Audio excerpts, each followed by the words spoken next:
Ei, Psyu, o vídeo já vai começar. Antes de ir embora, passa na descrição e confere o link da plataforma Apoia-se para a campanha de financiamento continuado do meu canal. A partir de R$5 você pode ser um investidor e garante com isso recompensas e vantagens exclusivas.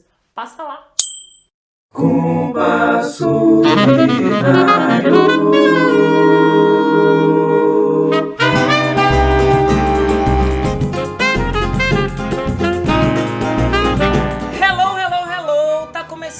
Mais um episódio do seu podcast de música brasileira, o Compasso Binário, em clima de despedida, pois esse episódio está encerrando a nossa temporada. Eu sou Caetano Brasil, clarinetista, saxofonista, compositor e blogueira nas horas vagas, e estou aqui com meu irmão gêmeo de referências musicais, meu escudeiro fiel, diretamente do sul do Brasil, Ney Souza.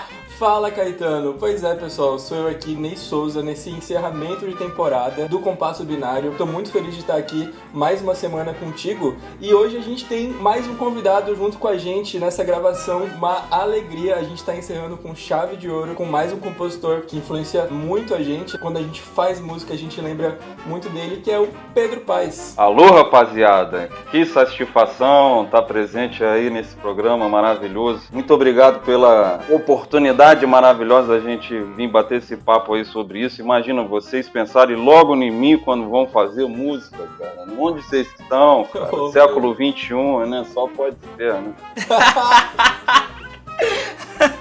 Muito bom. Obrigado. Seja bem-vindo, Pedro. E a gente tem um privilégio, o Pedro tá falando aí dessa coisa da gente encontrar e bater papo, e eu gosto muito de falar, né, dessa coisa que o choro é uma linha do tempo, então, que ele começa lá atrás, mais de 150 anos de história com compositores que deixaram um legado, e ele continua, né, e uma coisa jamais anula a outra, né, a gente vai vendo a arte, a música, conversando com o tempo e com o espaço e se reinventando a cada tempo. E eu acho que aqui no século XXI, onde nós estamos, o Pedro, como muito bem já colocou, o Ney é uma referência pra gente. E essa coisa que o choro faz por nós, de que a gente pode se tornar amigo dos nossos ídolos, né? Isso é uma coisa incrível. Eu me lembro da primeira vez que liguei nome à pessoa quando vi falar de Pedro Paes, já tava ouvindo as coisas que ele tava gravando lá com a galera da Acari, os princípios do choro, que a gente já falou aqui, né, Ney, bastante nos episódios. Sim, né, bastante. como recomendação pra galera escutar. E eu me lembro que eu comprei um CD que era uma coletânea, né, de um projeto muito especial que foi feito em áudio e vídeo, se chama Brasileirinho. E lá tinha o senhor Pedro Paes tocando Papo de Anjo, uma música do Radamés Inátali, que eu fiquei assim, como todo mundo acha que entra em contato com essa música do Radamés, entra numa espécie de transe, né? A gente fica ali rodando aquela música, não consegue sair dela. E numa hora que tive acesso ao vídeo, vi a carinha do Pedro Paes lá tocando e falei, pô, vou prestar atenção nesse cara aqui tocando clarinete. Eu tava dando os primeiros passos.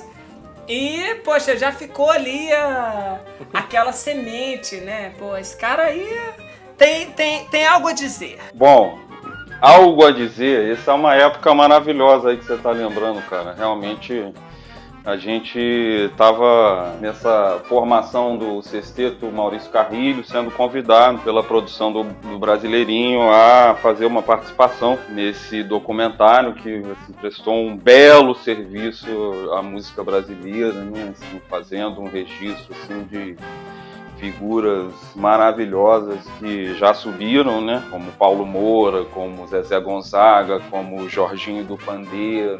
Tá todo mundo lá, né? A gente não se dava conta, né, assim, de quanto a gente tinha, assim, de uma convivência especial com essas pessoas que hoje em dia a gente já não pode mais contar no presencial, mas em que tem aquele lugar sagrado no coração, na memória da gente. E essa música que você citou foi um um marco também, quando eu ouvi um dos meus ídolos, que era acho que foi o Toninho Carrasqueira, foi a primeira vez que eu vi ele tocando isso junto com o Maurício, e eles estavam desenterrando, né, esse samba-canção. O Radamés gravou e passou muito tempo, assim, longe desse repertório das rodas de choro, e que a partir desse momento, assim, que começou a voltar e tal, assim, a gente escreveu isso aí e passou a tocar bastante lá no sexteto Maurício Carrilho, e depois, enfim, é um repertório que acabou entrando, assim, pra roda de choro, apesar de ser aquela música, como toda a composição do Radamés, que não é simples de acompanhar, né, cara? Tem uma ponte modulatória ali que derruba qualquer um até hoje, por mais que você esteja ligado, né, assim, é uma elaboração harmônica, uma construção, né, do Radamés, que a gente fica embasbacado como ele conseguia unir essa simplicidade, né, de um tema dentro de um arco, né, bonito, assim, que quando você vê ele já te jogou para outro lugar, e haja estudo mesmo, né, filho, um conhecimento para tocar um repertório desse. Pois é, esse documentário brasileirinho, eu lembro também que foi apresentado muito cedo para ele, quando eu fazia conservatório, os professores já indicavam pra gente ver, porque aparece muita gente contando as suas histórias, o choro, né, tanto que aparece Paulo Moura, aparece Zé da Velha com Silvério, né, o Aquiles pequenininho tocando com eles, né. Zé da Ponte e Silvério Pinguelinha, isso aí é... Esse apelido rodou, chegou aqui em Juiz de Fora, a gente já sabia disso. Realmente, a cena do Aquiles abraçando o trompete no camarim é algo assim que marca a gente.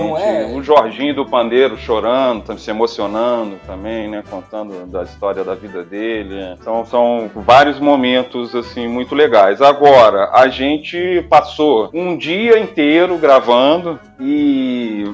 Bom, pelo menos essa trilha, né, da abertura, né, o Papo de Anjo entrou, né, mas enfim, a gente ficou também um tanto chocado, assim, o trabalho que a gente teve, o investimento de energia que a gente teve naquele dia para nenhuma cena sequer da gravação que a gente fez ter entrado no documentário, né.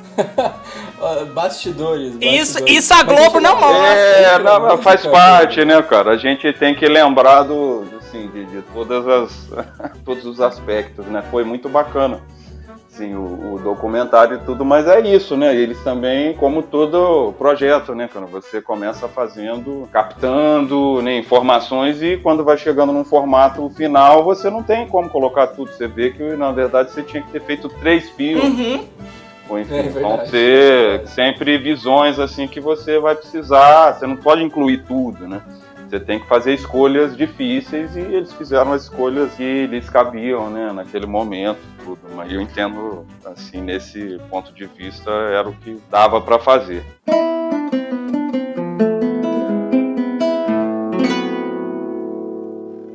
Pedro, eu queria puxar um gancho aqui contigo, que a gente tá falando do documentário brasileirinho, que é uma referência, muito bacana, né, pra gente conhecer o universo do choro. Em um documentário ele apresenta muito bem as figuras, os compositores, como que é a roda de choro e tudo mais. E outra referência, assim, de choro que a gente citou muito durante os episódios do Compasso Binário foi a coleção de princípios do choro, né, e a gente sempre citou a Ana Paz, sua irmã, como pesquisadora super importante nesse projeto. E eu queria fazer esse gancho para perguntar que vocês vieram de uma família onde os dois são músicos e pesquisadores, né? Então, o que você ouvia na infância? Os dois, né, se formaram numa área parecida e têm essa experiência com pesquisa, né, com a academia. Legal, eu acho que o lance da academia em si acaba entrando, né, como uma outra confluência. São várias confluências dentro da nossa família, né, que a gente teve em Brasília a oportunidade, principalmente as minhas irmãs. Eu tenho 3 irmãs, 2 mais velhas e uma mais nova. As 2 mais velhas estudaram numa escola de música pública, que é a Escola de Música de Brasília. Foi uma formação muito bacana, assim, para elas. E eu só consegui estudar um semestre antes de me mudar para São Paulo, para fazer bacharelado em violão lá na USP, enfim. Mas porque passou a ser muito difícil conseguir um ingresso lá, né? Passou a ser um sorteio nessa escola de música que tinha em Brasília, né? E a Ana, ela chegou a estudar clarinete um pouquinho, mas acabou abandonando, depois passou a estudar violão e tudo, fez alguns outros cursos e acabou abandonando e depois focando em música, fez licenciatura. E nessa época que eu estava saindo de São Paulo, desse bacharelado em violão, me transferindo para Rio, a Ana estava casada com o Maurício Carrilho. E nessa época eles tinham acabado de formatar um projeto que foi patrocinado pela Rio Arte, que também é uma instituição que está praticamente extinta atualmente, e que era justamente fazer um inventário dos arquivos, dos acervos de partituras de choro do Rio de Janeiro. E, no fundo, assim, esse projeto da Rio Arte, que foi parceria, né, do Maurício Carrilho com a Ana Paz, ele gerou vários outros, se desdobrou em vários outros projetos, um dos quais foi esse, o Princípios do Choro. E nessa época eu estava começando a estudar clarineta, mas já estava sendo apresentado, né, aos redutos de choro, né, pelos dois, né, enfim, muito da minha formação como músico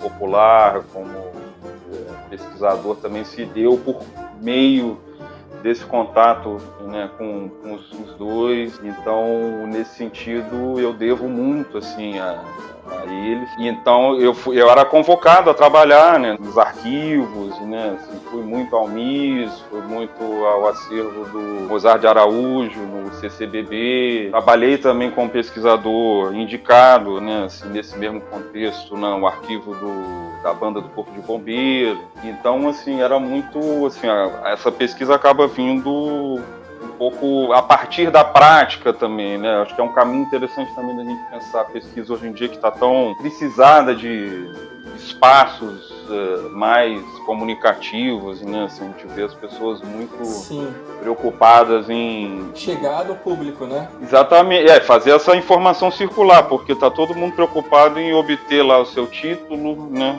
De mestre, de doutor e pronto. Eu fiz e muito pouco eu faço, nós fazemos e estamos fazendo, né? E cadê as pessoas, né?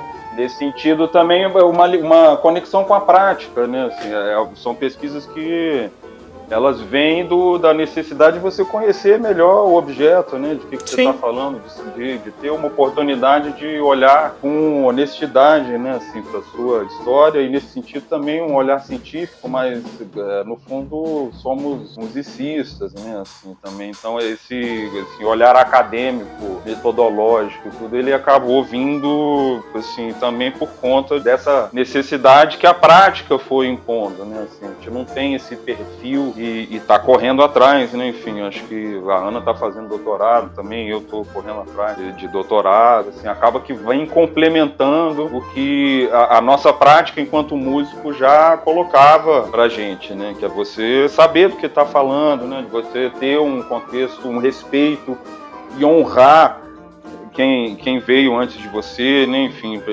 sabendo que a gente não tá criando, né, nada, né? A gente tá tentando lançar novos olhares a esses objetos que já são de longa data, já estão aí nessa cena musical que a gente trabalha. É muito interessante olhar assim, né? O objeto de pesquisa parte de uma coisa que é a sua prática diária, né? É fazer música, o tipo de música que você gosta, e depois vem o objeto de pesquisa. E voltar à prática para legitimar essa pesquisa, né? Isso na fala do Pedro acho que é muito importante. E, assim, pra mim, que toco choro, pro meu tempo de vida é bastante tempo, mas perto da história não é nada, né? Vamos colocar aí uns 16, 15 anos.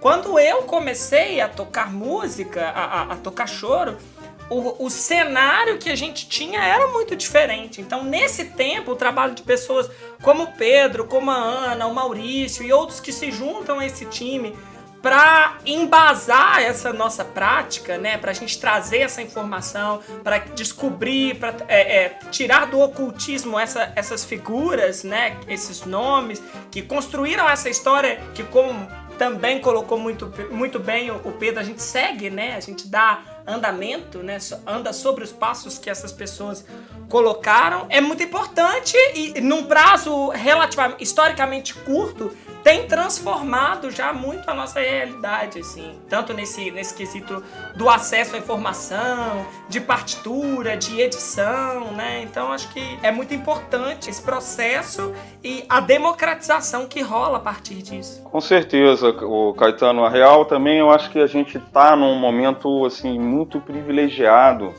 do ponto de vista assim de ter ao nosso dispor um arsenal de ferramentas de pesquisa que até muito pouco tempo atrás assim não existia. A gente está também com um certo distanciamento assim para conseguir enxergar a quantidade de violências estruturais assim que atravessam a nossa cultura, a nossa sociedade, para poder assim se enxergar enquanto brasileiro. E que até 20 anos atrás isso assim, era impensável, assim, porque eu, inclusive, posso falar de cadeira porque cresci na década de 80 com uma ideia assim, de que o que era brasileiro não era tão legal quanto o que era de fora. Né? E então, assim, para mim foi também um processo assim, longo assim, de entender e de conseguir ir tirando essas camadas que a gente tem assim fixadas, né, assim, ao nosso entendimento assim do que é identidade, o que é brasilidade, né, o que é América Latina num contexto global, né, o que é atualmente a gente ter esse processo de globalização e desse rolo compressor, né, que o capitalismo faz das nossas vidas, né, tudo uma comodificação, né, e a gente de alguma maneira precisa ter swing, né, para surfar essa onda e ao mesmo tempo ter essa ciência, né, de estar já num momento em que a gente pode se reconhecer como um outro tipo, né, assim, de olhar para a gente mesmo, né, assim, sem ter essa coleira de ser um repetidor de uma coisa que no fundo impedia a gente, né, apesar de que é isso, assim, é uma luta diária, eu acho, e assim, a pesquisa ultimamente no Brasil tem assim, timidamente já apontado para caminhos assim, que na área de artes, né, assim, acho que quando ele que estuda física e tudo, ele pode falar um pouco melhor, assim, talvez na ciência, né, se a gente for pegar mesmo a área de saúde, que a gente está tão, né, submerso aí nessa situação em que é tão complicado a gente sobreviver, né, a própria vida da gente está sendo garantida também, porque a gente tem um SUS, porque a gente tem, né, todo um avanço na ciência, né, assim, na pesquisa que é brasileira, né, assim, porque na arte a gente foi muito colonizado, né, assim, e está até hoje assim, tendo que se degladiar com essas estruturas de que, enfim, não se pode falar em música brasileira ou música instrumental brasileira se você não passa primeiro pelo jazz ou primeiro pela música europeia, né, assim, as pessoas ainda têm muita dificuldade de estabelecer um olhar que é brasileiro como central, né? Assim, e ver isso como o centro, o nosso centro, né? E não como periferia, que é o que a gente vem vendo desde, sei lá, o século XIX, né? É verdade. Você está puxando um assunto mesmo que a gente discutiu. Acho que se o ouvinte aí estiver ouvindo primeiro esse episódio e quiser voltar atrás, você vai ouvir como que cada um desses compositores que a gente citou dentro dessa temporada do Compasso Binário foi se aproveitando das obras das pessoas que vieram antes, como que a linguagem foi construída. Então a gente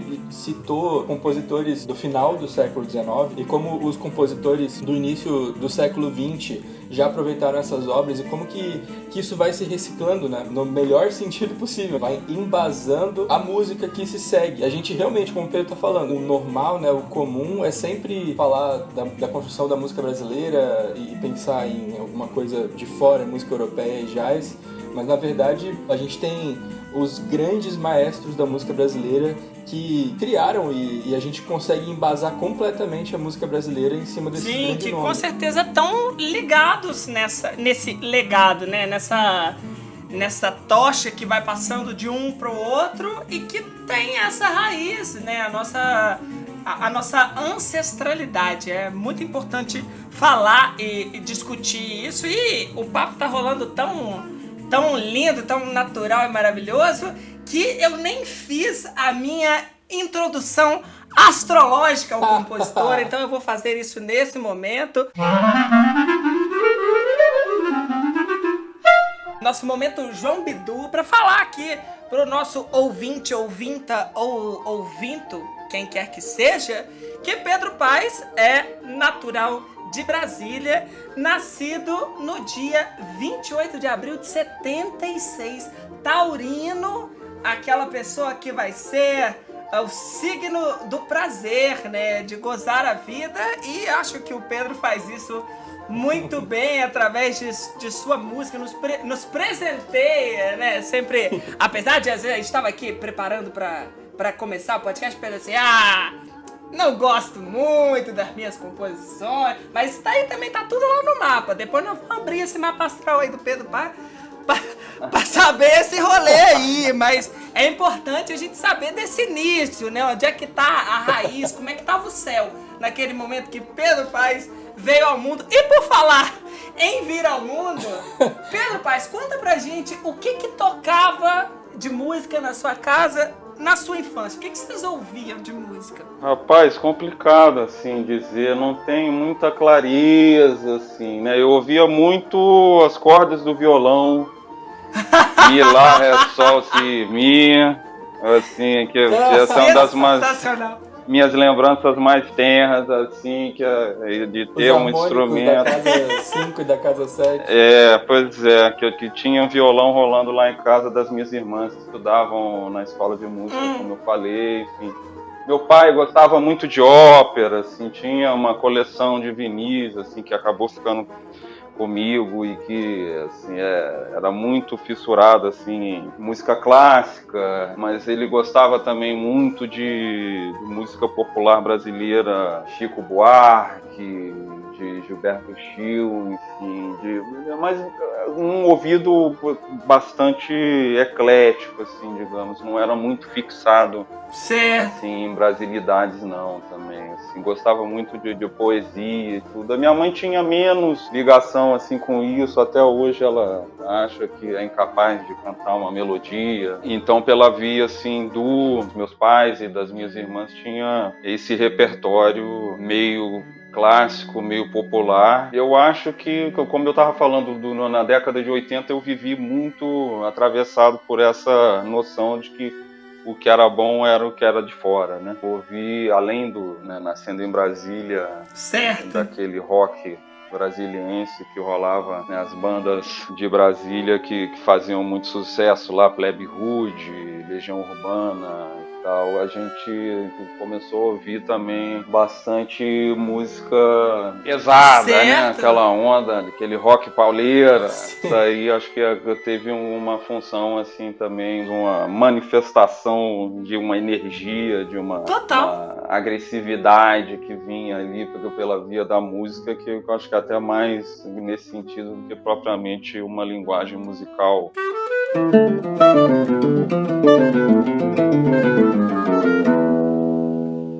E aí depois eu comecei a me interessar pelo instrumento, pelo violão e tal, e querer tocar, né, essa onda de violão clássico e tudo, e aí abriu-se também muita variedade de repertórios, né, que é uma das coisas bonitas também, assim, que eu acho que o violão resume, assim como o clarinete, né, de ter um trânsito, assim, entre, né, toda uma diversidade, assim, de repertórios, né, tanto populares quanto eruditos. Você tem uma marca de quando você fez essa transição do violão pro clarinete? Quanto tempo você ficou no violão e depois mudou para os instrumentos de sopro? Como é que foi isso? Isso foi em 98, mais ou menos. Eu estava vindo de São Paulo para o Rio de Janeiro. Eu transferi o meu bacharelado lá da USP para Unirio. Fiz um curso no Festival de Curitiba para conhecer a pessoa que viria a ser meu professor na Unirio, que o Nicolas de Souza Barros. Então, nesse momento, eu já estava num movimento de questionamento, porque realmente eu tive na USP uma oportunidade assim, de ver o quão limitada assim, e quão marcada assim, né, por um pensamento colonizado, né, assim, digamos, a gente ter assim uma educação musical, né, totalmente atravessada, né, pela cultura europeia, né. Então assim, lá eu tive um curso muito ruim de harmonia, muito ruim de percepção, de contraponto, e estava falando, bom, aqui eu não estou aprendendo nada, é melhor eu fugir daqui rápido e tudo. A minha avó morava lá, minha irmã morava no Rio e tudo, e eu fui para lá, e lá, nos primeiros momentos, eu comecei também a ter uma certa desilusão com a forma como o violão era encarado, e nessas próprias aulas com o Nicolas, assim, eu fui vendo que eu queria ter uma outra relação com o instrumento e com a música que o violão não estava me proporcionando. Nessa mesma época eu já estava começando a frequentar algumas rodas de choro como violonista e comecei a ter sonhos assim, né, de um clarinete e tudo, e possivelmente aquilo ia ser uma via assim que eu pudesse ter um instrumento de fato que me proporcionasse um outro tipo de comunicação que eu não estava podendo exercer através do violão. Então isso foi por volta de, acho que foi 99, 2000 que eu consegui juntar uma grana para comprar um clarinete. E aí eu comecei a estudar ele como instrumento complementar lá na Unirio com o professor Fernando Silveira. E nessa época eu já estava tendo acesso a uma formação muito mais completa, assim, de harmonia, de percepção, um outro tipo de intersecção com a música popular na própria faculdade, né, fora as experiências que eu tinha fora da faculdade, né, no Rio de Janeiro, que na época era um ambiente bastante rico, assim, né, de possibilidades, tanto de música popular brasileira quanto de jazz. Sim. Sensacional. Então, acho que foi mais ou menos essa época. Sensacional. Vocês estão vendo aí, né? Eu fui Que música é feita de coragem, sentimento e muito estudo, né? Não adianta querer tirar do nada, é dedicação e, enfim, você buscar os meios, né, que te possibilitem justamente essa comunicação, né? E atrás disso, como o Pedro tá contando.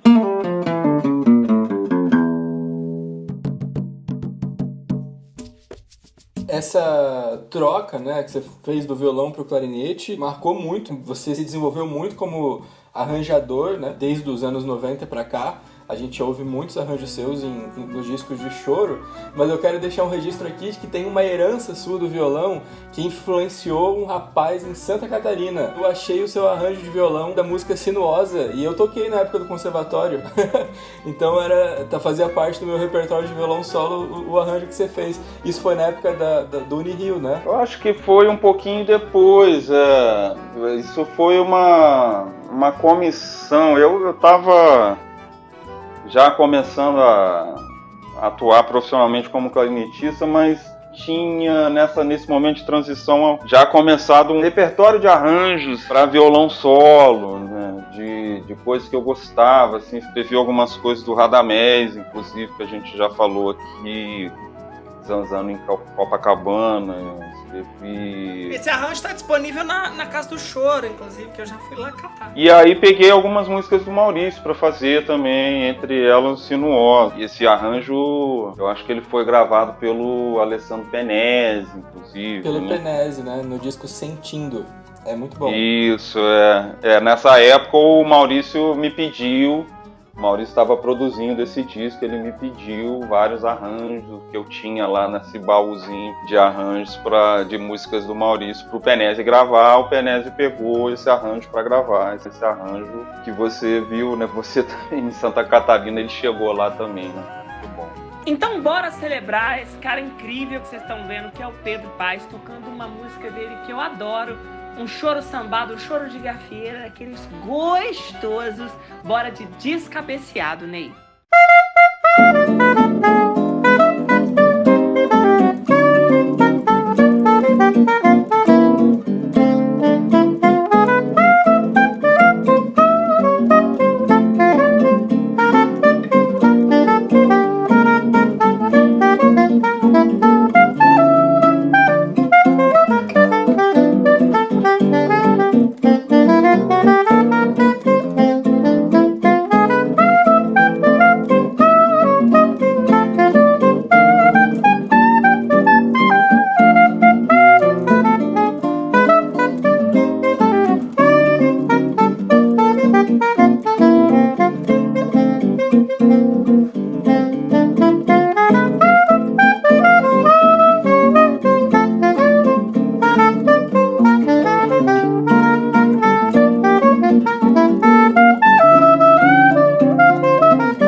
poder tocar uma composição do Pedro Paes, assim, ó, praticamente com a presença dele aqui nos ouvindo. Falando de outras composições, então, Pedro, como que foi isso para você de começar a compor, né? E a gente, conhecendo o seu trabalho, sabe que você tem uma série de composições que mostram um pouco das suas influências. Então você é super influenciado, como o Caetano já falou, o choro moderno, né, que veio com Radamés, e tem como as pessoas que continuam esse trabalho, você, né, o Maurício, com essa textura, né, de arranjo e dessa maneira de compor, mas você também, dentro das suas composições, você tem essas influências do Oriente Médio, você tem música microtonal. Então fala um pouquinho pra gente como que você encara esse processo de compositor. Bom, então, como eu tava falando antes da gente começar, cara, é muito assim por conta do que vem de estímulos, assim, de demandas e tal, e mesmo dos afetos, né, que a gente tem, né, assim, graças a Deus na vida, né, assim, eu comecei a compor por conta do seu Álvaro Carrilho, que foi, né, o pai do Maurício Carrilho, que era assim, saudoso, uma das maiores figuras assim que a gente teve no Rio de Janeiro, assim, para várias gerações, né, assim, uma pessoa muito aglutinadora, muito que teve um papel assim de no fundo muito difícil de mencionar, porque ele não era músico profissional, mas ao mesmo tempo era quem possibilitava, assim, a maior parte dos encontros que aconteceram no Rio de Janeiro em torno do choro, assim, desde a década de 70, né, assim, até o momento da passagem dele, né. Então a gente estava no Festival de Mendes, na verdade não era um festival em Vassouras, mas que a gente estava hospedado no local onde começaram a acontecer os festivais de Mendes, que depois viraram Festival Nacional de Choro e tal, e que várias pessoas tiveram oportunidade, né, assim, que atualmente são profissionais e tudo, de conviver, assim, de uma outra forma com essa comunidade, né, e ele era muito natural, assim, para compor, assim, era desde o momento que acordava até a hora de dormir, e às vezes até dormindo. Nesse caso ele estava assoviando enquanto no sono, ele nem dormindo ele parava de assoviar um machixe, e aí ele me pediu para fazer, sabe lá Deus por quê, porque já estava pronto uma terceira parte para um machixe, que é o machixe de Vassouras, e essa foi a maneira como eu comecei a compor choro, né, porque eu estava me formando nesse ambiente de música popular, carioca e tal, né? Assim, antes disso eu tinha assim, tentado fazer algumas coisas ao violão, enfim, eram umas primeiras experiências, assim, mas que eu não posso contar como composições, né, tudo, mas enfim, apesar de que foram interessantes também, né, assim, isso eu ainda estava estudando na USP e tendo aulas com Vili Correia de Oliveira, que foi um dos grandes professores de composição que o Brasil tem, né? No fundo, acho que ele está vivo, ainda fazendo aí bastante barulho. Enfim, para quem não conhece, recomendo que procure. É mais um compositor marginalizado, né, da nossa música. Como a gente gosta de falar aqui no Compasso Binário, você já toma o seu bloquinho de notas, já pega o seu marca-texto, vai grifando esses nomes que a gente vai falando. Isso. Porque a nossa ideia aqui com esse podcast é fazer pontes, né?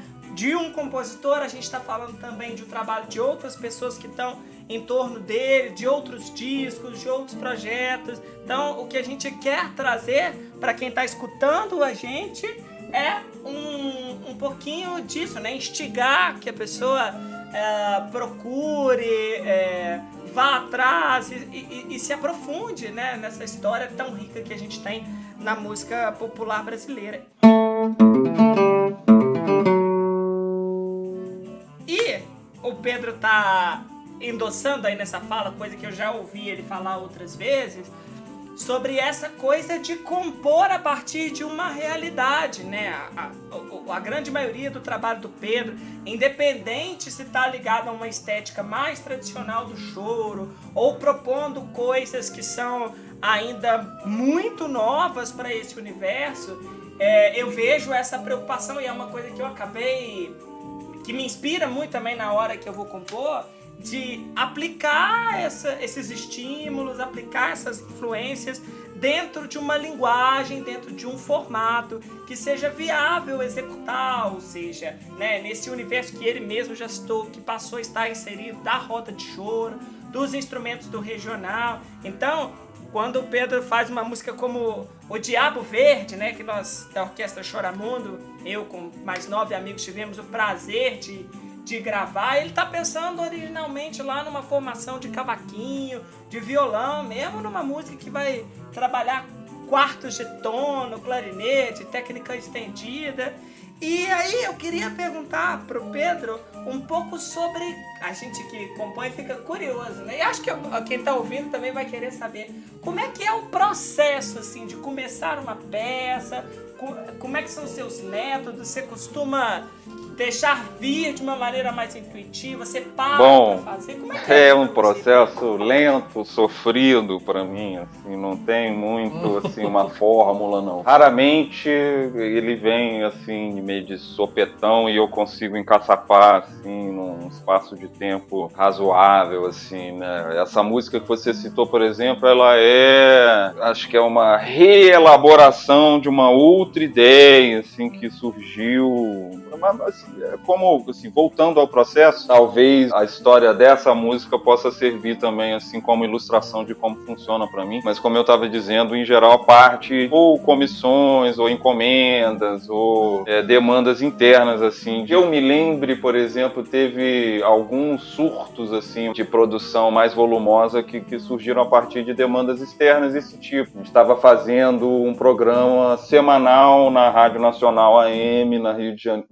no Rio de Janeiro, e teve, eu acho que um ano, se eu não me engano, 2007, o Maurício Carrilho me falou, vamos fazer um programa só de composições tuas. Bom, mas para preencher 1 hora de música, eu na época acho que não tinha, né, música o suficiente, aí corri atrás de compor para preencher essa 1 hora, devia ter, sei lá, 5 músicas, muito, assim. Isso também foi, por exemplo, um momento assim de uma demanda externa que me fez correr atrás e, bom, como é que estão esses assuntos todos que você tem aí dentro de você? Sim. Dá para transformar isso em composições, aí, em unidades que você possa, né, apresentar? E aí corremos atrás, e que foi uma primeira experiência muito legal, mas nesse sentido. Aí, quando tem projetos assim mais específicos, ou se não, isso, tem momento de muita emoção, ou se você se dá conta, né, de uma admiração muito grande que você tem por uma pessoa, sei lá, um aniversário, uma ocasião real, assim, um casamento, né? A ocasião do meu casamento, por exemplo, eu encasquetei que eu tinha que fazer uma música para um tio da minha esposa, né?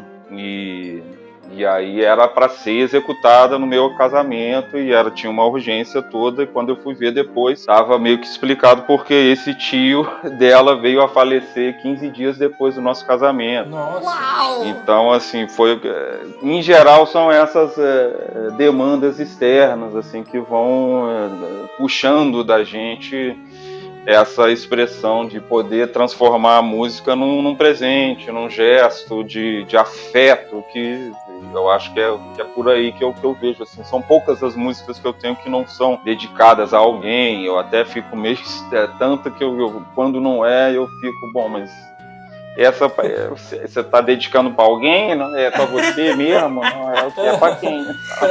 Pra quem que eu dedico essa daqui? Mas em geral é feito já pensando naquela pessoa, na energia daquela pessoa. Sim. É muito assim também nesse sentido de tentar usar a energia, né, daquela relação que você tem com aquela amizade, ou com aquele familiar, ou com, enfim, aquele grupo, né, enfim, que vai ajudando a moldar. E que é uma das possibilidades, né? Assim, no fundo, acho que cada um encontra a sua maneira de se relacionar com composição, né?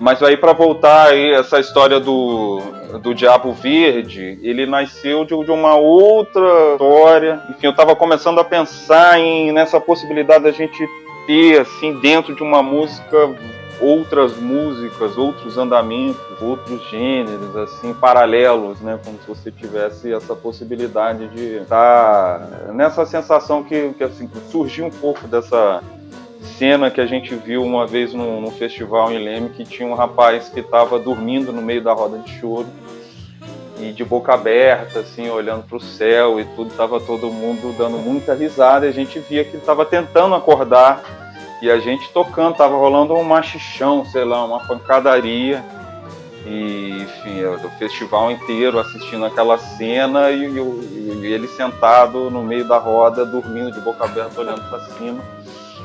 E aí a gente assim, imaginou que poderia ser legal assim, tentar transpor isso por uma composição em que você tinha tanto o tempo interno dele, do sonho dele, sei lá onde é que ele estava, e o lado do exterior em que aquela swingueira estava comendo solta. E uma das possibilidades que tinha era de você fazer aí, porque eu acho que o apelido da criatura era o Ácaro. O Ácaro.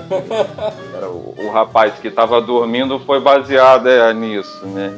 E aí, enfim, eu acho que essa coisa dos quartos de tons também saíram também um pouco nessa tentativa de traduzir esses micro movimentos ali dos organismos. Sensacional! Microscópicos ali que...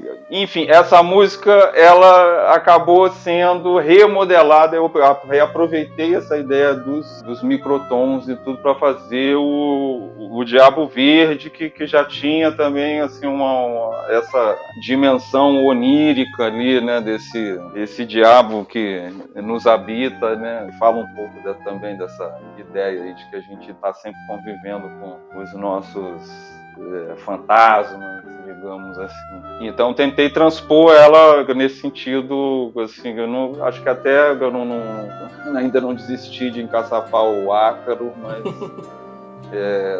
foi uma ideia que foi reelaborada a partir dessa experiência de imaginar que dentro de um compasso a gente tem subrítmicas ali que estão rolando, né, e que a gente ou que a gente pode desdobrar, e é uma espécie de politonalidade, né, ou poliandamentos, né, assim, que a gente pode pensar que dentro de uma mesma ideia, assim, a gente pode desdobrar para várias outras ideias tanto de andamento quanto de levadas, né. É difícil de você fazer isso na partitura, depende um pouco de arranjo, Sim. né? Assim, você conseguir ter uma formação maior para traduzir isso, porque é o tipo de elaboração que não é um choro de roda que você vai conseguir executar sem ter um ensaio prévio, né? E uma das limitações, e por isso que, enfim, deu tão certo aí quando o Caetano gravou lá com o Choramundo, porque ele também sacou essa pegada da música e conseguiu encaçapar de uma maneira brilhante.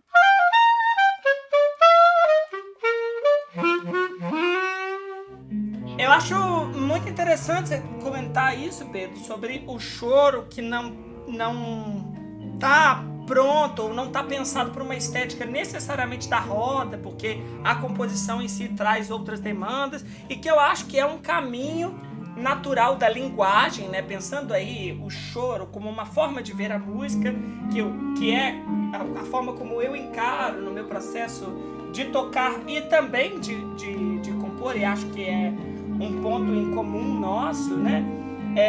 E que o choro é uma pluralidade de coisas, né? Essa linguagem que abraça uma estética que talvez esteja mais fresca na cabeça das pessoas, né? Ligada a essa tradição, né? Enfim, mas a gente vai vendo que o tempo vai passando e novos caminhos vão surgindo e a linguagem vai se modificando sem anular o que vem antes. E eu, como intérprete da sua música, vejo nela elementos que vêm de outras linguagens também.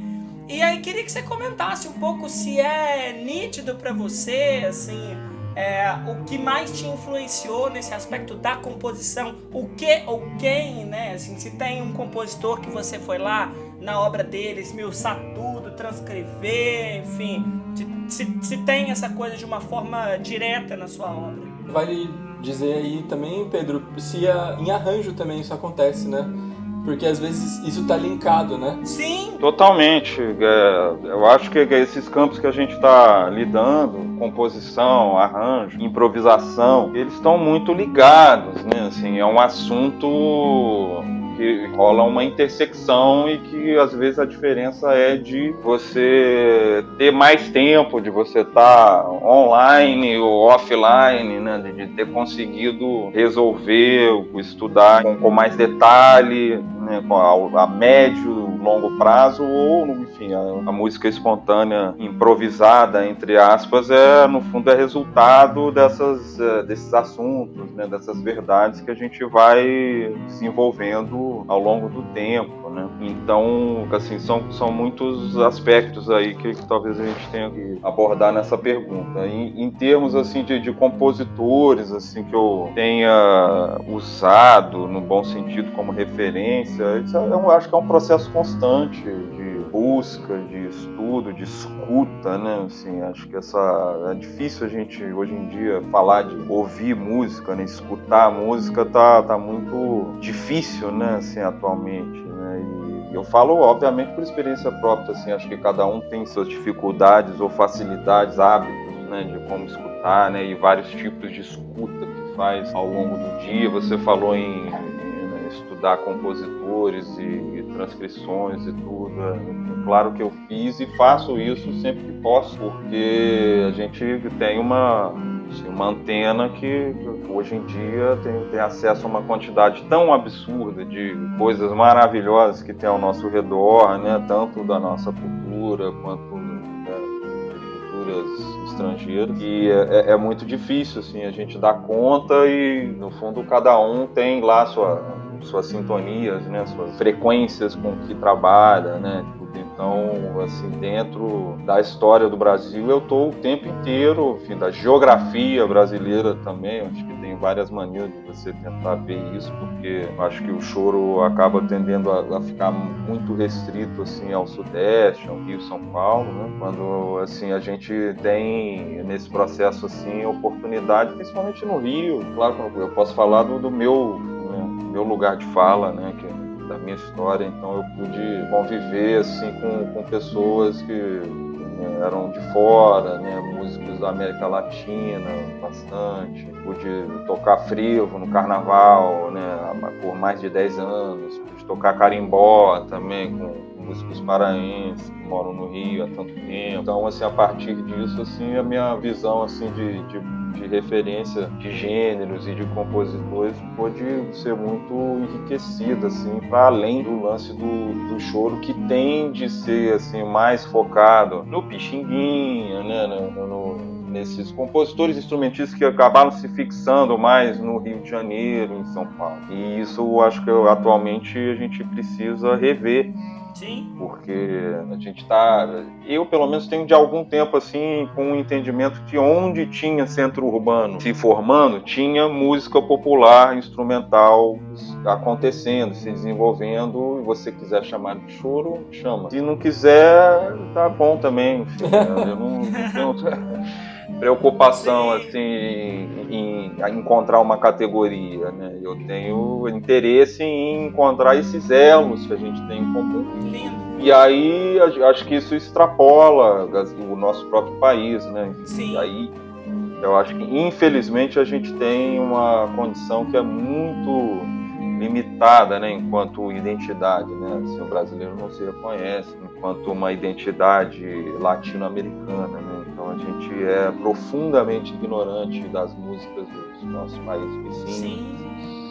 E às vezes vai buscar nos Estados Unidos, na Europa, ou em lugares ainda mais longe, coisas que já fazem parte, que estão aqui no nosso nariz, na nossa esquina. É um pouco assim tentar se entender enquanto músico nesse momento privilegiado que a gente tem, fazendo uso dessa ferramenta aí que atualmente a gente não depende de partitura. Mas onde eu consigo partitura? Quer dizer, eu acho que tem a ver também com esse hábito que você falou, que é de escuta, e dessa escuta atenta. Sim. Se você vai fazer uso de transcrição, pode ser útil, mas você pode ter acesso, né, assim, a essas informações, esses aprofundamentos, esses campos de pesquisa, independente da transcrição. Ela é, claro, uma ferramenta útil útil, assim, e extremamente valiosa. Eu tenho pilhas e pilhas de cadernos, de música de tudo que é lugar. Mas, assim, de compositores brasileiros, assim, que eu assim, estudei, que eu gostaria de tocar mais e tudo, que, assim, acho que no fundo liga um pouco com essa questão que a gente estava falando de extrapolar o contexto social ou essas limitações que a gente tem do nosso imediato, né? A gente é músico profissional, a gente precisa o tempo inteiro estar fazendo conta, né? Tem que pagar as contas, tem que pagar boleto, sim. tem que ir tem que fazer. Às vezes a inspiração é o boleto, assim, né? A gente tem uma esquina ali, né? Então a gente tem que ir até a nossa esquina e é ali que a gente faz o nosso som, na rua, né? Total. Agora, então tem esse limite, né? Assim, não é em todo lugar que eu vou poder, assim, executar, por exemplo, os choros do Laércio de Freitas, um compositor maravilhoso, assim, que eu estudei, assim, várias. E que inclusive choros, foi tema nosso de podcast. Maravilhoso. Ah, então, vocês não são bobo, né, colega? Realmente.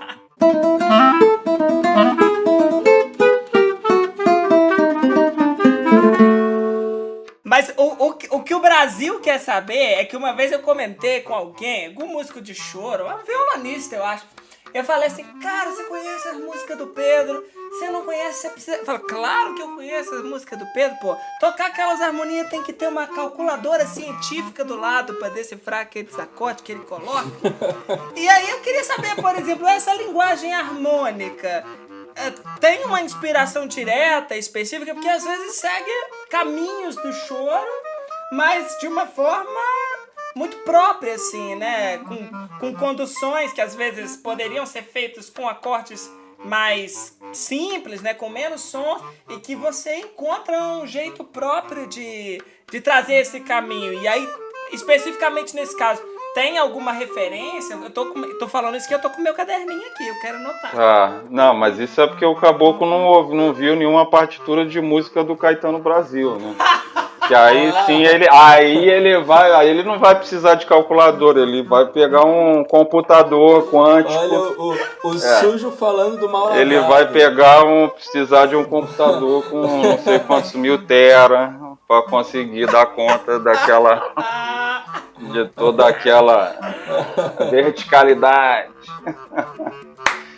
Olha, não, eu acho que varia muito mesmo, Caetano, assim, não tem, é claro que assim, como eu já falei, assim, o Maurício Carrilho é uma referência muito grande, assim, para mim, nesse sentido, assim, de ser uma escola, assim, praticamente, porque foi, assim, através dele, assim, também que, assim, eu passei, foi por um filtro, assim, um ouvido, assim, de ele me mostrar, assim, tanto em escutas informais quanto em trabalhos. Esse processo mesmo de você fazer um repertório e dar uma analisada, uma sacada em como que é possível você achar um meio termo, assim, né, entre uma harmonia que fique tocável no violão, né, assim, eu acho que o choro a gente acaba, eu pelo menos, assim, raramente toco com piano, um acordeon, então assim, a gente sempre escreve pensando nisso, assim, nesse contexto social, tem essa ligação com o que a gente estava falando anteriormente. Se eu vou ter um pianista, né, assim, para tocar comigo, eu tendo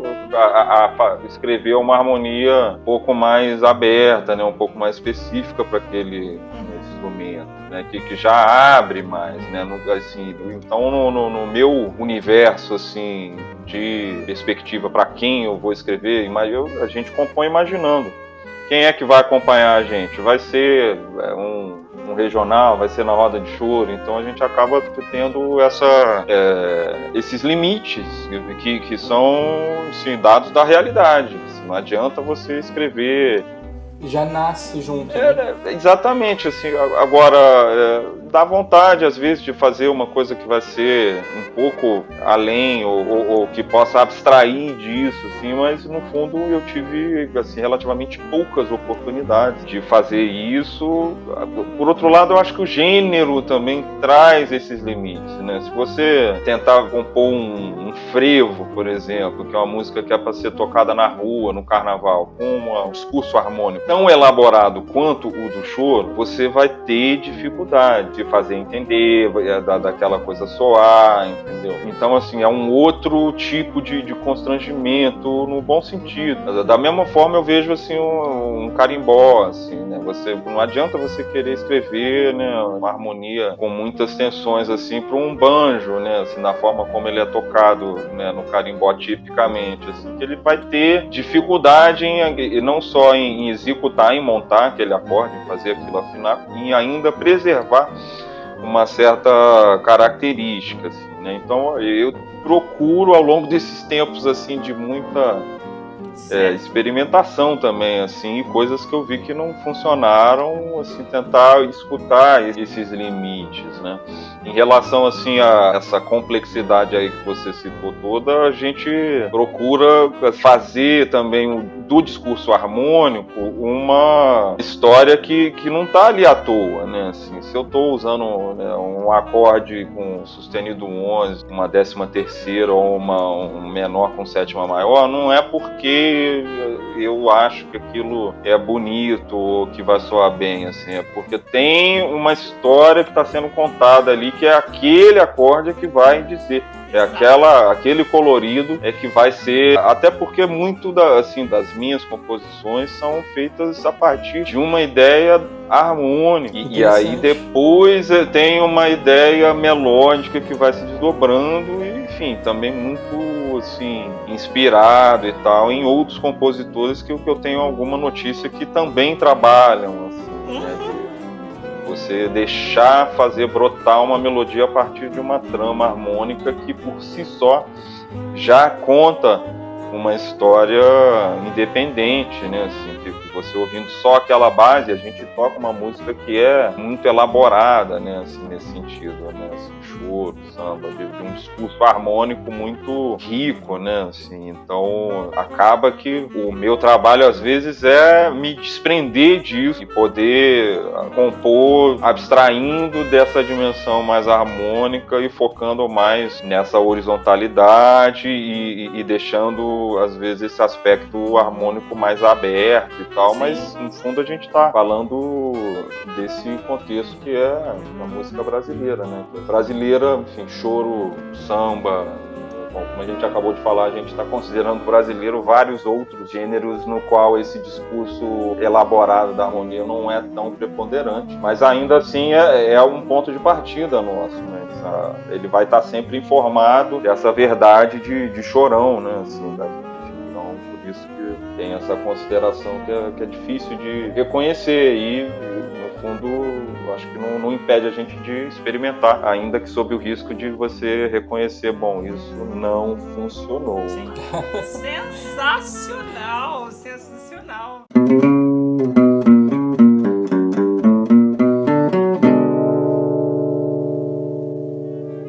Isso da intimidade do compositor, né? É a primeira oportunidade que a gente está tendo de falar diretamente com o compositor, né? E falar como que a gente enxerga a obra e como você encara, né, a sua obra. E o que está faltando para o ouvinte agora é aonde ouvir a obra do Pedro Paes, né? Então acho que agora a gente tem que mostrar, né, quais os discos em que você tem as suas composições, os seus arranjos. A gente pode começar falando também das suas redes sociais, que você coloca tanto arranjos de composições suas quanto de outros compositores nos seus 2 SoundClouds. São muito, muito legais, gente. Vocês têm que entrar lá pra ouvir, porque o Pedro é um arranjador de mão cheia, assim, é maravilhoso. Então a gente tem o SoundCloud /Soprador, que é o SoundCloud do Pedro Paes, e também tem o SoundCloud, que é o Pedro Clarone, que são arranjos especificamente de Clarone. Inclusive, isso aí, pioneiríssimo, temos que trazer isso à tona para nós que tocamos esse instrumento maravilhoso, que é o Clarone, que ficou um pouco esquecido, às vezes, dentro da música popular, correndo à margem, né, assim, sempre com nomes muito importantes na sua história, mas acho que pela primeira vez, assim, nas mãos do Pedro, a gente está vendo a produção de um repertório específico para esse instrumento, que explore as suas muitas possibilidades técnicas com uma linguagem que ele já, não vou nem repetir, porque com essa verdade de Chorão, que eu adorei isso, eu vou usar várias vezes essa expressão, com essa verdade de Chorão, algo que traga para o nosso contexto, né? Que é muito diferente a gente pegar um estudo para clarone, um concertino para clarone orquestra, sei lá, alguma coisa que faça parte de uma literatura às vezes mais embranquecida, mais europeia, e a gente pegar uma música de um cara que a gente sabe que tá no Bip Bip, que é uma roda super famosa no Rio, super tradicional, e tá olhando, né, trazendo esse olhar pro instrumento e de muita riqueza. Então, se você quer descobrir o que é o clarone, qual é o som desse instrumento e o que o senhor Pedro Paes está aprontando, você precisa conferir. Aproveita que o SoundCloud é de graça, se você tem acesso à internet. Se você está ouvindo esse podcast, você pode ouvir Pedro. Pois é, cara. A gente tá nesse momento, inclusive, já num ponto em que a gente pode falar, bom, cadê o seu CD, Pedro? Cadê, né? Cadê o seu CD autoral, né? Por favor, vamos subir essa trend topic no Twitter. Não, mas é isso, a gente já tá num ponto. Você nem esperou a cobrança do Caetano, hein, meu Pedro? Você assumiu. Mas exatamente falta. Assim, cadê a gente tem esse momento Pedro? De que assim, isso praticamente já não faz mais sentido. É complicado, né? Assim, a gente ir se despojando desses formatos, né, assim, que a gente espera, né, pô, o cara não tem um CD, realmente até hoje eu não tive a oportunidade de fazer esse CD, embora, assim, já tive, assim, bastante pilha de colegas, assim, importantes, assim, que, assim, gostariam de ter contribuído para isso, enfim, é tudo, assim, bastante complicado, né, de você conseguir, atualmente está bem mais facilitado, mas até ter um formato, um projeto, assim, uma grana, ainda exige grana, né? Você fazer um projeto nesses formatos fica difícil, e atualmente é isso. A gente já não vai fazer um CD. Hoje em dia você tem um EP, você tem um single, você tem faixas isoladas. No fundo, a gente está falando também já para uma recepção, um público que não consome, né? A gente está falando para um público que praticamente só assiste vídeos curtos, YouTube, né, assim, generalizando, óbvio, né, assim, a gente tá falando de demandas de mercado, né, óbvio que, sei lá, que dentro de um a gente tá entendendo. Universo aí de composições eu poderia ter feito alguns CDs e tal, mas atualmente isso já é um passado, assim, que não se concretizou e que, pelo visto, não vai acontecer, e por um lado é legal, porque, enfim, no fundo eu tenho, assim, essas outras maneiras de estar fazendo esses conteúdos, assim como todo mundo, né, serem ouvidos e a gente fazer essa música ter algum alcance, né? Graças a Deus a gente tem tido também ao longo desse tempo também, através da escola portátil, enfim, acredito que na própria força da música, né? Assim, tenho recebido gravações de músicos da Itália, músicos do Japão, que estão interpretando, né, essas músicas, e que a gente fala, bom, para alguma coisa serviu, porque novamente a gente estava conversando, é um trabalho complicado, né? Um trabalho subjetivo mesmo para mim, assim, acreditar que isso serve para alguma coisa, né? Ai, assim, Pedro, isso, pelo de amor fato... de Deus. E tá chegando nas pessoas, Pedro. É isso, você tem um retorno. Tá chegando demais. E assim, posso te dizer com segurança, porque eu sou meio mensageiro da palavra de Pedro Paes, porque sempre que eu tenho oportunidade eu tô apliquei nas pessoas, nos músicos maravilhosos que tocam comigo no meu grupo, apliquei na orquestra e falo assim, gente, olha pra esse cara, olha o que ele tá fazendo, porque assim, para além de todas as coisas lindas que posso falar da sua obra, né, tem muito, é muito verdadeiro e propõe coisas sobre a sua visão de mundo, sobre a sua pessoa, né, que acho que quando a gente compõe a gente tá se expondo, né, sobre a forma como a gente sente, como a gente pensa. Eu lembro quando eu tive contato com o Pedro, compositor, né, até nesse programa que ele comentou que fez sobre Encomenda do Maurício Carrilho, né, que se não me engano foi aí o instrumental FINEP, né, para tocar um show só de músicas suas. E eu lembro que quando eu encontrei esse show, eu deixava rolando na minha casa, e a minha mãe, que sempre foi sempre curtiu música, mas nunca estudou música e começa numa relação também com a música cantada, mais a MPB, o Chico, o Caetano, essa coisa, que entrou no universo da música instrumental por minha causa.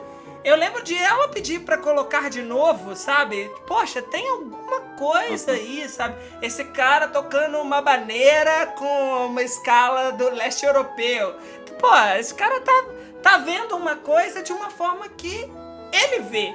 E esse espaço de ser, independente de todas as autocríticas que nós temos, né, com o nosso trabalho, com, de repente, podia ser melhor assim, ou pra que né, como você diz, pra que serve isso, te garanto que tá chegando pras pessoas e de uma maneira muito, muito bonita, muito verdadeira, e que a gente só tem a agradecer por ter você, por ser seu contemporâneo. Tá certo, cara. Só tenho a agradecer. Esse show da FINEP que você citou, eu acho que ele é de 2012. Esse programa a qual me referi, que foi uma primeira chamada na chincha, digamos assim, do Maurício Carrilho, é de 2007. E aí eu fiz com o Antônio Rocha, era o Yuri Reis, foi anterior, assim, foi uma experiência assim, mais roots mesmo, assim, da composição, né? Saquei. Mas vamos andando, né? Que bom que tá andando por mais concertos, por mais shows, por mais transmissões ao vivo com as músicas do Pedro Paes.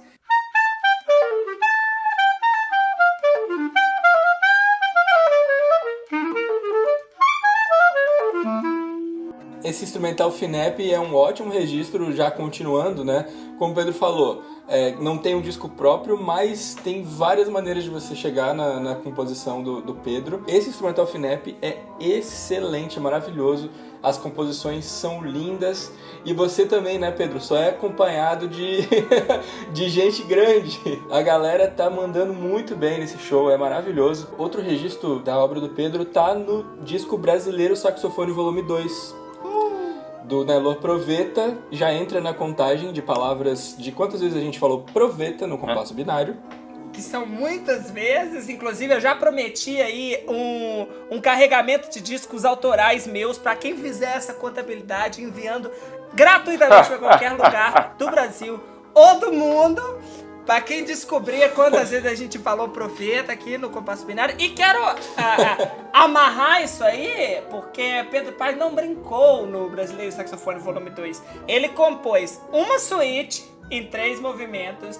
Ele compôs uma música dedicada ao profeta e arranjou essas peças. Então você vai ver uma síntese dessa obra nesse disco maravilhoso do Nelor Proveta. Pois é, rapaz, isso foi uma honra, né? Imagina, isso é um presente que o Papai do Céu deu pra gente aí, enfim, essa generosidade do Provetinho, que é uma coisa que qualquer um que se aproxime dele já sente, né? Não precisa nem chegar tão perto, né? É instantâneo. Então, agora, como a gente estava falando também, foi uma confluência aí de volume 1, né? Enfim, eles entraram no estúdio para fazer um disco, quando foram ver não tinha um disco, tinha 4 discos. No fundo, esse projeto até hoje ele não morreu, né? O Brasileiro Saxofone não morreu nem morrerá. Assim, que bonito. Então, Jamais.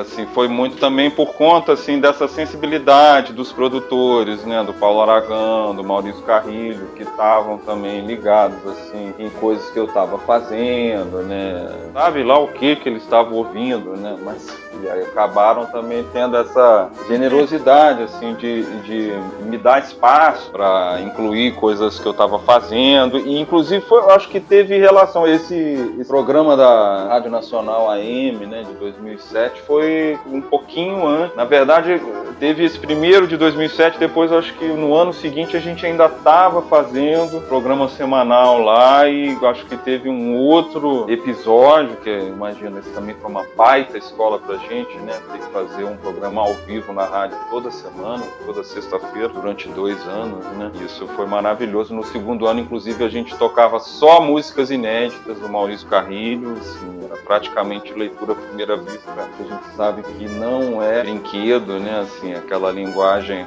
harmônica e Não é moleza. melódica. Não é moleza. E então, assim, confluiu que a gente teve essa parceria, essa sintonia também com o Proveta, que estava muito antenado, assim, né? E aberto, muita energia de estar acolhendo, de estar reunindo, né? De estar incluindo, né? Então isso, assim, foi um privilégio para mim, óbvio, né? E tive a oportunidade realmente de colocar essas emoções aí, essas verdades aí nossas que a gente pode pensar que está sempre dirigindo assim ao outro. Quando tem essa possibilidade de colocar em som, isso é raro, mas a gente procura não desperdiçar. Eu acho que você aproveitou e aproveita muito bem oportunidades mais do que merecidas. E assim, eu acho que a gente não tinha um jeito melhor, Ney, de encerrar essa primeira temporada do Compasso Binário. Nossa, uma com uma alegria. presença tão ilustre, né? Um amigo tão maravilhoso que disse coisas tão acertadas sobre a vida, sobre a música. Recomendo você que chegou aqui no final, volte e escute de novo as sábias palavras de Pedro Paes. E, enfim, vou iniciar essa despedida aqui agradecendo ao Pedro, agradecer ao Ney, que é meu escudeiro fiel aqui, que topou essa empreitada maravilhosa que está sendo o Compasso Binário, que espere você ou não voltará em breve com uma nova temporada. Obrigado a todo mundo que acompanhou os episódios. Se você chegou por esse episódio, que é o último,